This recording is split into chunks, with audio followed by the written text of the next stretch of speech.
Lesson 2. Out of unity you arise. The return to unity is your destiny. The mind discovers the path of return while the heart provides the key to each stage along the way. Dear friend, creation, the macrocosm, nature. Usually, the beginning teaching of esoteric schools presents creation from two perspectives: the macrocosm, all of creation both visible and invisible; the microcosm, man.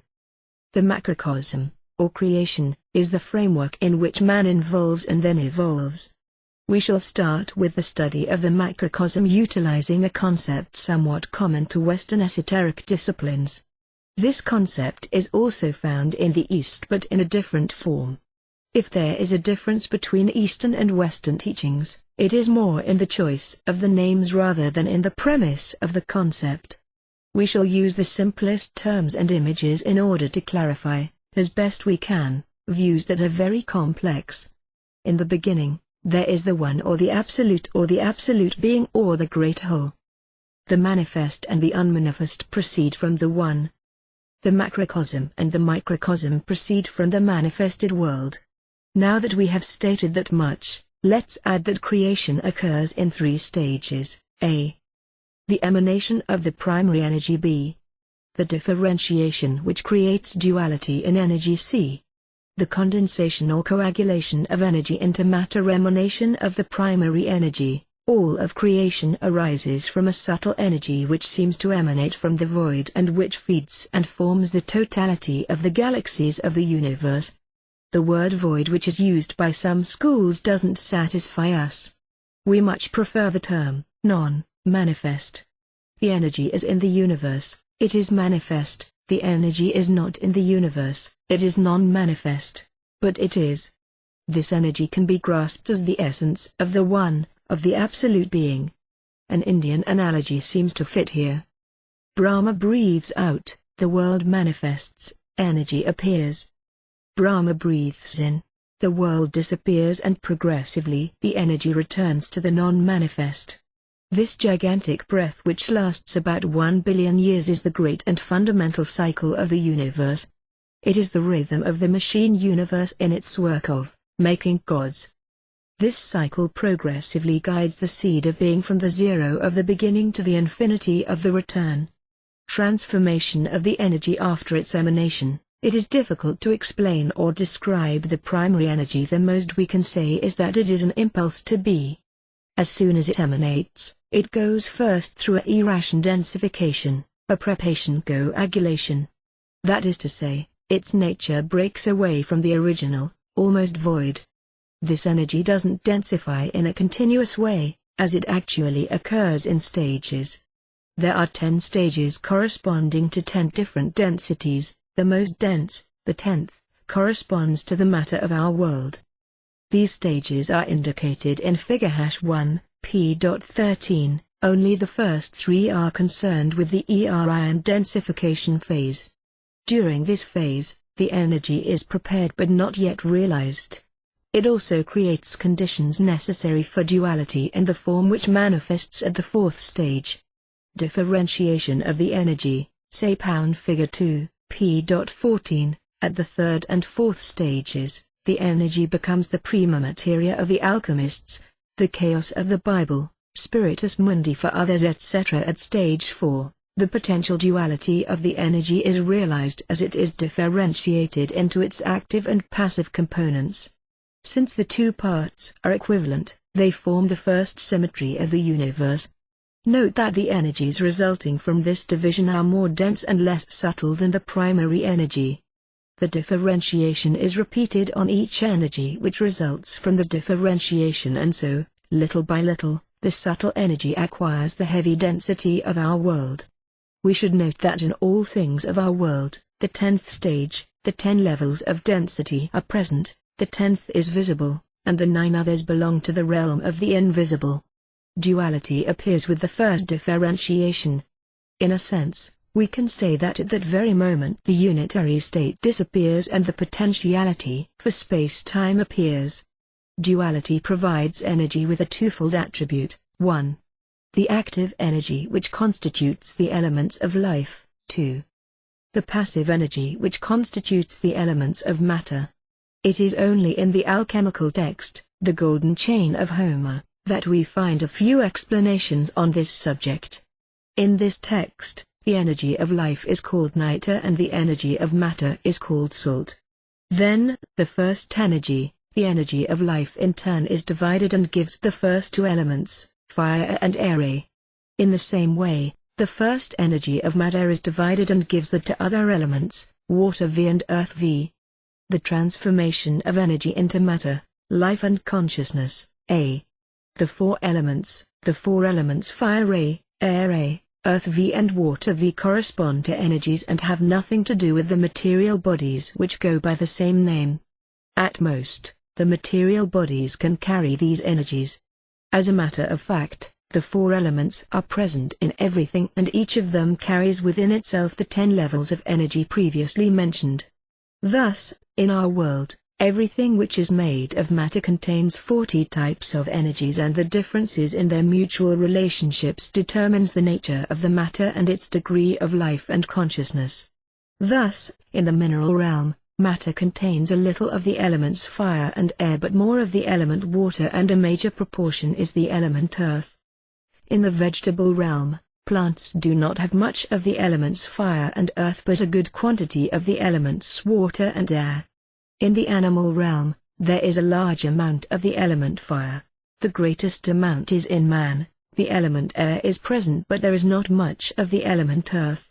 In the three realms, the degree of life and consciousness varies in power.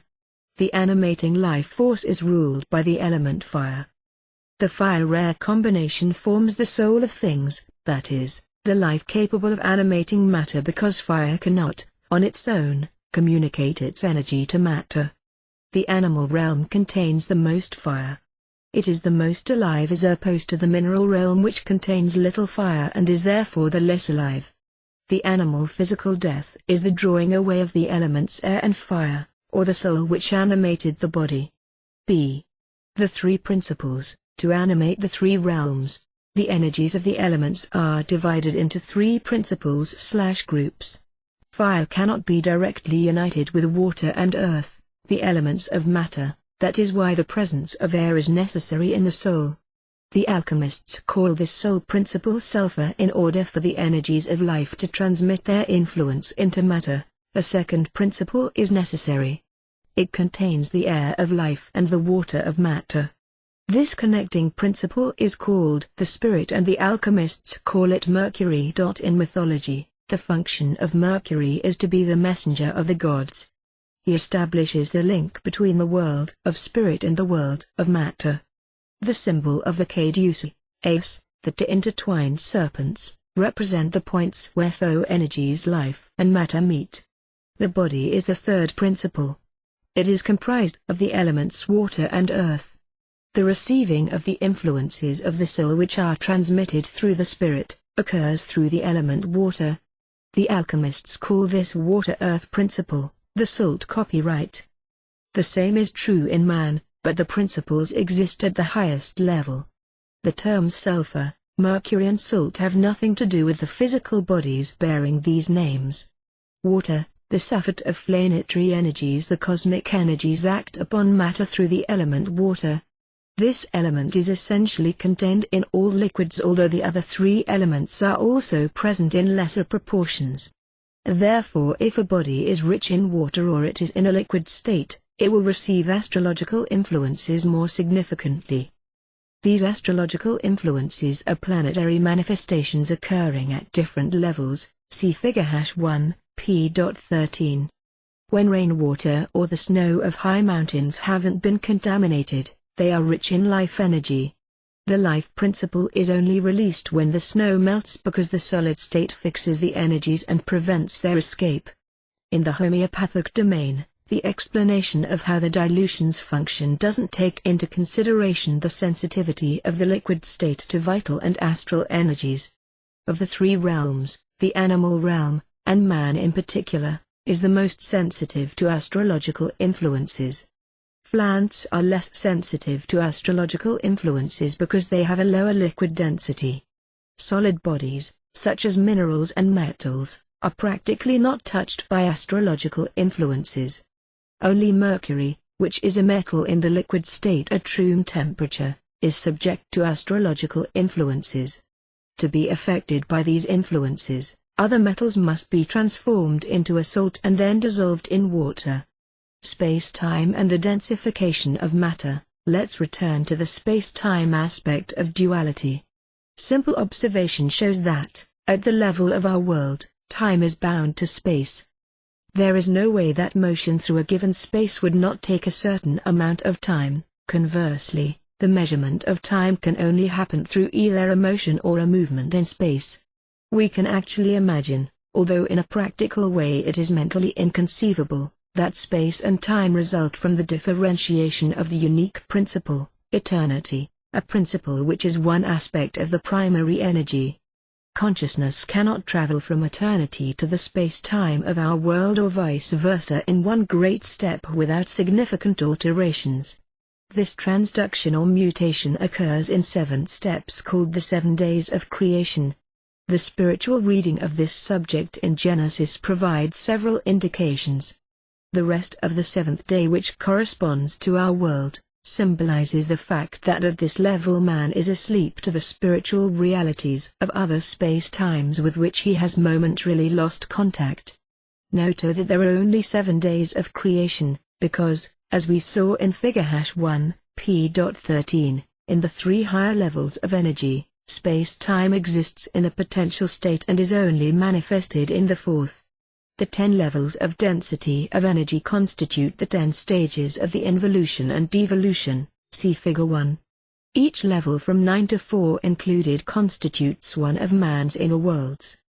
The 3 higher levels, which form a whole, form eternity without space-time, in an eternal present. The 7 lower levels, which form a second group, belong to the realm of time.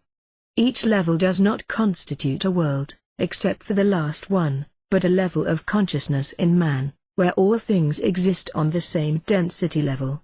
In our world, the 10th, the energies of heat, light, and electricity have adapted to the density of our matter. Man's consciousness has also adapted to this 10th density. This allows him to perceive with his senses, and it makes his life and devolution possible at this level.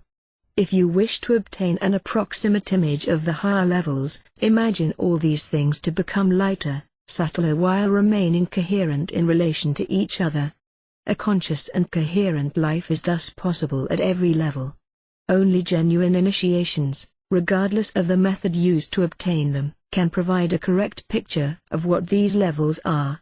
The causes of the universe, the ancients, Trithemius, Cornelius Agrippa and others have affirmed the existence of a triune hierarchy of powers in the universe, a hierarchy of causes which rule the visible and invisible worlds. The primary cause, the most powerful, is the closest to the absolute in the manifest.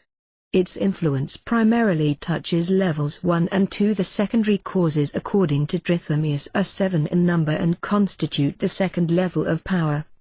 These 7 causes are often called the 7 double laws, the 7 geniuses of the presence, the 7 geniuses of the throne, or the 7 planetary geniuses. Their actions affect level 3, 4, 5, 6, 7, 8, and 9. They manage the material world from the invisible world. Finally, the third level of power is our world. It results from the action of the other 2 levels, which dominate it entirely, except for the area which concerns man's free will. Involution, evolution. Originally, man was potentially an eternal being. The nature of the Absolute is such that man cannot realize himself in the eternal world, that is to say, in the eternal world, he cannot move from his state of potential being to the state of realized being, or move from zero to the infinite. Through the necessity of his growth, man voluntarily descends into space-time, into the worlds of progressively denser matter. This is involution. When he has gathered the necessary elements, man starts his way back up, he leaves the denser worlds. This is evolution. The end of the journey, the return, is his reintegration into eternity. During this journey, both on the descending path and on the ascending path, there are 10 stages. Man's consciousness must adapt to the 10 levels of energy and matter of creation. The information presented in this lesson is not easy to grasp. Some of it belongs to a realm beyond the intellect. Its several aspects will become clearer in the next lesson, where we shall make the effort to more fully grasp the unitary perspective. Work in the oratory for this lesson and the following ones. Refer to lesson #1 and follow the method suggested there. If you haven't yet obtained a uniform color in the checkerboard exercise, and this is quite possible, continue the exercise. If you obtained the uniform color, go on to the next exercise. Proposed exercise, concentrating on the mirror. The mirror should be big enough so that you can see your chest to heart level.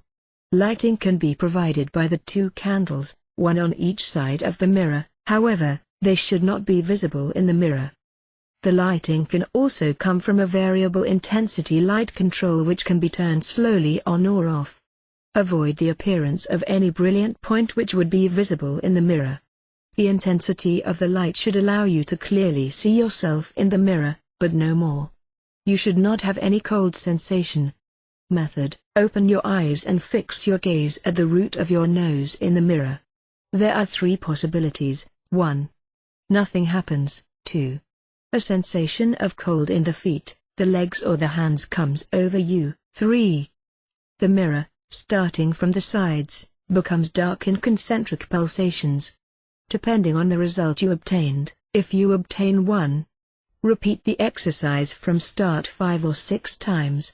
If you obtain 2, close your eyes and stop the experiment, otherwise you risk a psychically traumatic encounter, although it doesn't incur any real risk, with the guardian of the threshold, the name for the lowest level of perception of our own memories of nature. If you obtained 3, you have achieved the first step in the process. The mirror became dark. Repeat the experiment, and as soon as you reach the black point, focus on your heart with the intention of slowing it down. Little by little the heartbeat decreases and a sensation of peace pervades the being.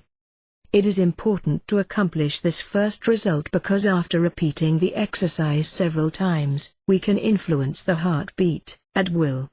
Thus we can decrease it before we fall asleep and specifically master it in case of violent emotions, which can be useful in later experiments. In the case where 1 or 2 persists, the following solutions are to be considered. A. Attempt the experiment on Monday, preferably during the 3rd hour after sunset. B. Prepare a tea of Veronica for Monday to be taken in the hour following sunrise. If then you reach the black point, still making sure there is no sensation of cold, you may continue the experiment. However, you have reached the crucial point in that the least loss of concentration, the least distraction may break the experiment. Let's suppose that you went on with the process. A small light appears at the exact spot where the black became complete. Following the same rhythmic pulsations as for the appearance of the black, the mirror lights up. Note that these pulsations form a series of concentric waves and are synchronous to the heartbeat. The operator then sees a thing or a character in the mirror which is different from himself. The operator has now, at least once, passed the threshold, and what he perceives now, belongs to the realm of the memories of nature. When this process is completely mastered, and before you start concentrating, completely fill the brain with a chosen subject. Then, one of the aspects of the subject in mind, issuing from the memories of nature, will appear in the mirror. Do not be surprised by the faded appearance of most images. It is because they appear in their lunar form and configuration. If complete failure persists, continue the first step and stop as soon as you feel a sensation of cold. If you succeed, and this is what we wish, do not have a triumphant attitude, remain humble, discreet, do not behave contrary to the ethics of the situation. The mirror exercise is not an exercise in self-hypnosis, it is an exercise based on symbolism. The creation of duality can only happen as a result of the reflection of unity upon itself.